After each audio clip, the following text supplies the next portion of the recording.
We'll fire anyone who can't meet their quotas. The younger section chief, eager to reprimand me as I desperately bowed my head, unable to meet this month's quota. I understand. I'll resign.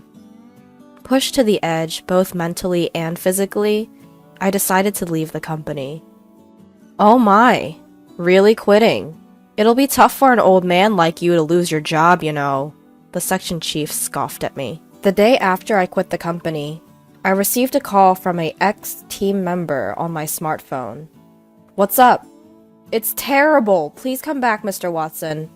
Apparently, since the day I left, calls from our contract companies had been non-stop. Firing him was a foolish move. The words from a client would eventually force the section chief to bow deeply to me. My name is Benjamin Watson. I lost my father to illness when I was a child. I'm sorry for always making you feel lonely. It's okay, Mom. With no relatives nearby, my mom raised me all by herself. Growing up watching my mom work from dawn till dusk, I wanted to do whatever I could to lighten her load. Mom, I'm going to work as soon as I finish high school. I'm sorry, I've only caused you hardships. It's okay, just leave it to me. Despite saying that, finding a job right out of high school was tough. I couldn't pass the initial screenings and couldn't even make it to an interview. I was unemployed for about a month. But when I kept sending out resumes everywhere, only one company passed me through the screening. It was a sales position at an insurance company. Anxiety crossed my mind. I'd heard that working for an insurance company was demanding, with strict quotas. However, my desire to secure a job and reassure my mom was stronger. I headed to the interview, determined to get the job. Whether they recognized my enthusiasm or they were simply short on staff, I was hired on the spot. Fast forward 35 years, I'm still working on the front lines as a salesperson, handling corporate clients. My monthly sales just barely meet the quota, and I'm completely off the promotion track. But perhaps my original diligent character is still alive. I've earned the trust of my clients with my polite service. I want to ask about this insurance, is that okay? Then, may I visit you this afternoon? Sure, I appreciate it. Even on my days off, if someone called, I would head to them. My sole intention was to alleviate their concerns as much as possible. Mr. Watson, are you taking enough time off? Well, yeah? You say that, but you're probably not, right? It's unfair that clients have days off, but it seems like salespeople don't. But not knowing things can be unsettling, so it can't be helped. The workload increased, but I wanted to work for the sake of others. Working like this, I often receive words of gratitude, which fuels me. It's a great help that you come right away when I call. Thank you. No problem. Call me anytime. However, my work style was disliked by one of my boss. Selling such cheap insurance, you must be quite proud of yourself.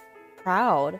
I didn't mean to, but every insurance policy is important when you consider the client's needs. I responded confidently to Section Chief Howard, who didn't bother to hide his disdain. Section Chief Howard is a boss who was recently transferred from headquarters to our sales department. Unlike me, a high school graduate, he's an elite who graduated from a well-known university, and apparently, big expectations were placed on him from the head office. You can tell by the fact that he's been made a section chief, nearly 20 years younger than me. Are you feeling superior just because you've been working for over 30 years and still haven't been promoted? From Section Chief Howard's point of view, it seemed I was incompetent. In fact, looking at my sales quota, I couldn't argue. Since you're my team member, I'm in trouble if you don't bring in solid numbers.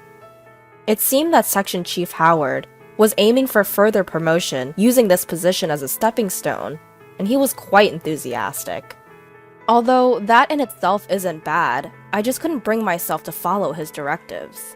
Listen up, you guys! Selling cheap products to small businesses doesn't make a profit. Target the big fish. Sell them our best, proudest products.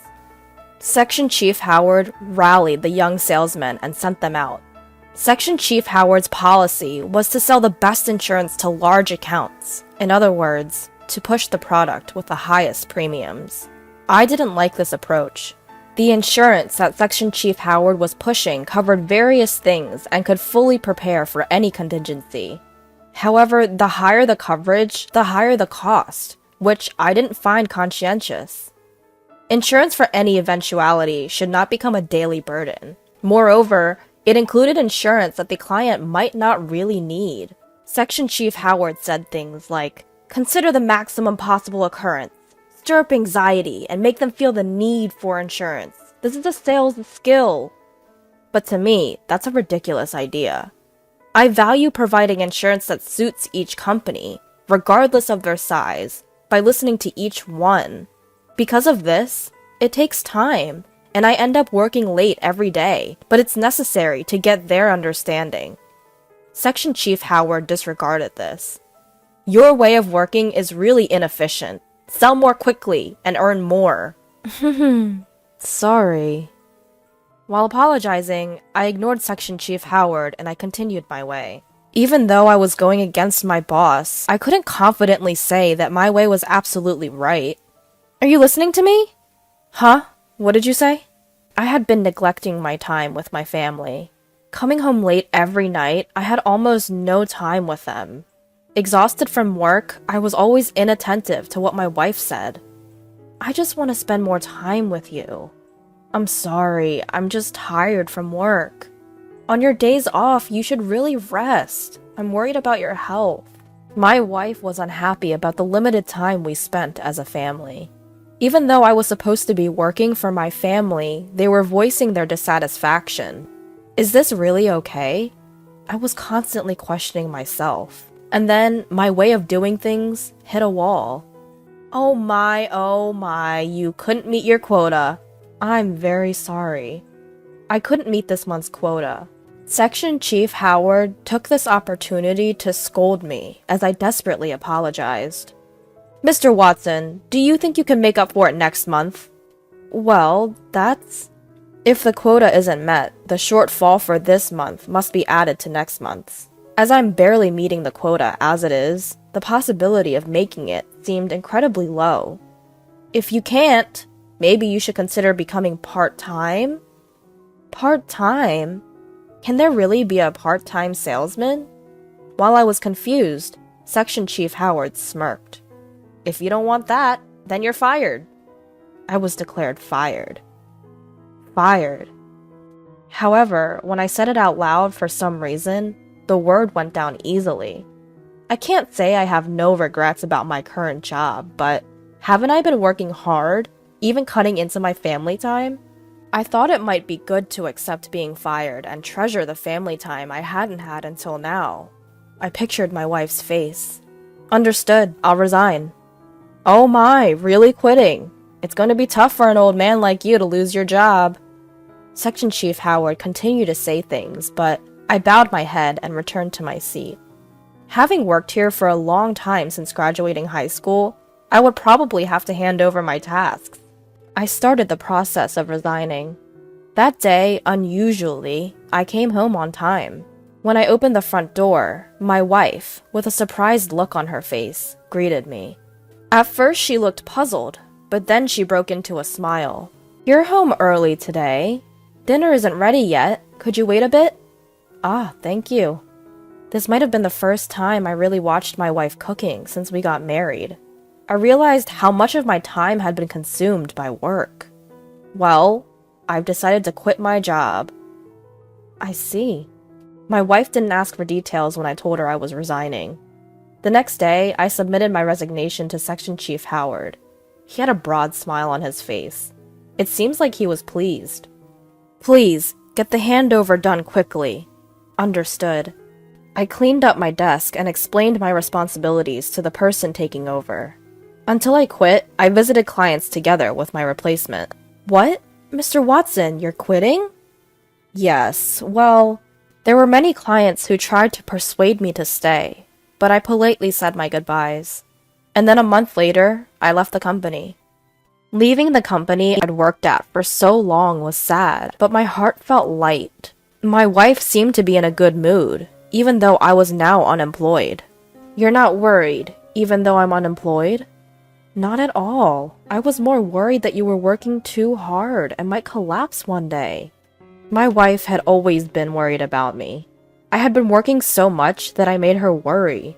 Why not? You've worked hard up to now. It's okay to take a break. Right. Thanks for always worrying about me. How about we go on a trip? We have plenty of time now. That sounds great. Let's go to a hot spring to heal from years of exhaustion. My wife was very happy when I invited her on a trip. So, the next day, we quickly set off on a hot spring trip. However, while I was relaxing with my wife on the trip, I got a call on my smartphone from an ex-team member. What's up? It's terrible! Mr. Watson, please come back! I was surprised at my ex-team member's panic, but I asked him to explain. He said that since the day I quit, the company has been getting non-stop calls from our contract partners. They all said they wanted to cancel the contract now that I've quit. So many calls were coming in that it was interfering with their regular work. Not just the calls, but if all these contracts are canceled at once, it will be a huge issue for the company. Can't you please come back? I won't be coming back. What?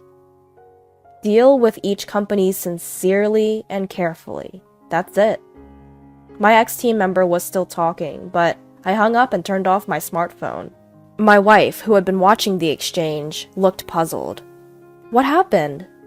My ex-team member asked me to come back. So they realized how amazing you were after you left. Huh. My wife was in a good mood after hearing the story. Although I missed my work, if I went back, I wouldn't be able to see my wife's face like this. I decided not to return to work, for my wife's sake as well, seeing an expression she didn't show while I was working. After that, I blocked out the calls from my ex-team member and enjoyed the trip. While out for a walk, my wife invited me to an old-style cafe. This is a nice place, isn't it? I've always wanted to come here. You know your cafes. At my words, my wife looked a little sad. I wondered if I said something strange. You know, visiting cafes is my hobby. Oh, I didn't know that. Indeed, cafes are fashionable and have cute food, so I'm sure many women like them. I'm actually a certified barista. Did you know? What? That's amazing. I've mentioned before that visiting cafes is my hobby and about my certification. The tone of my wife's voice dropped, and I hurriedly bowed my head. When I was working, I was tired and didn't really listen to my wife's stories. Well, it's okay. When we get home, I'll make you some of my special coffee. True to her word, when we returned from the trip, my wife made me coffee. It was completely different from the instant coffee I usually had. Delicious! I can't believe I can drink this at home. I'll make it for you anytime. From then on, my day began with the coffee my wife brewed for me every morning. Spending more time with my family, I found there were many things I didn't know. While regretting that I had neglected my family until now, I decided to cherish my time with my wife. A few days later, I received a call from Chief Howard. I hesitated whether to answer, but considering the recent situation with my ex-team member, I pressed the call button. Mr. Watson, I was wrong. I'm sorry. Could you please come back? Chief Howard apologized to me and asked me to return to the company. After I quit, it seems that Chief Howard had to deal with the endless calls from our contract partners. He had visited our partners and apologized. Mr. Watson was always kind and considerate. Amidst the many people trying to push insurance, he was a rare breed these days. Chief Howard had heard from our partners how much they appreciated me. This wasn't just one or two companies. It was the same everywhere he went. Firing him was a foolish move. Strongly criticized, Chief Howard seemed to have deeply realized that his sales approach was wrong. Hearing the words of the customers conveyed by Chief Howard, I felt warmth in my chest. I was wrong. What the customers really needed was considerate service. You are good at observing customers. I want to learn the job from scratch, under you. Chief Howard was desperate. His tone had none of the condescending attitude from before. I'm really grateful that you'd say that, but I'm not coming back. What? If you think you were wrong, then reflect on it and treat your customers right. There's no need for me to return. But I found a new job. My words left Chief Howard breathless, which was evident even over the phone. After a brief silence, he said, "I see. There's nothing we can do then." Chief Howard sounded disappointed. Then he apologized to me and hung up. While I do worry about the company I used to work for, I'm excited about starting something new. No matter how old you get, starting something new is nerve-wracking, but I'll be okay if I'm with my wife. Welcome! Together with my wife, we opened a small cafe. When I was jobless, my wife shared a little dream with me. I want to work in a cafe I love while enjoying a relaxed life in my old age. So taking my resignation as an opportunity, we decided to chase my wife's dream together. The customers were mostly my wife's friends at first, but word spread, and now our business is quite thriving. With my experience in sales, I was good at serving customers. My wife enjoyed chatting with her friends while working and always seemed happy. "Welcome! Mr. Watson?" As I greeted a customer as usual, to my surprise, it was Chief Howard. Chief Howard widened his eyes when he saw me. I couldn't help but give a wry smile and led him to an open seat. "Is this your new job?" "Yes, I started it with my wife." It seemed Chief Howard was in the middle of business. Probably he had some downtime and decided to stop by the cafe. He didn't used to visit sites much before, but it seems he's been back on the field since that incident. "You look very happy now, Mr. Watson." "Do I?" "Yes. After all, you always looked tired when you were at the company." Come to think of it, he might be right. I had felt guilty about not being able to spend time with my wife. Now, I'm enjoying my work while spending time with my wife. "You seem to be having fun, too." He seems more lively than before. "I'm training to be like you, Mr. Watson. You're my goal." Chief Howard said this, and then checked his watch and stood up. "I'll bring everyone from work next time. Thank you for the meal." Chief Howard, who said this and left the cafe, seemed light on his feet. From here on, Chief Howard is likely to grow even more. "Honey, I made coffee." "Okay, thank you." After closing the cafe, we sit side by side at the counter, sipping the coffee my wife brewed. Today was another busy day, but it was fun. Sitting at the counter with my wife, we talk about the day's work. This moment feels calm and precious. All of this is thanks to my wife. Thank you for everything. Why so formal all of a sudden? I decide to cherish these moments of laughter with my wife from now on.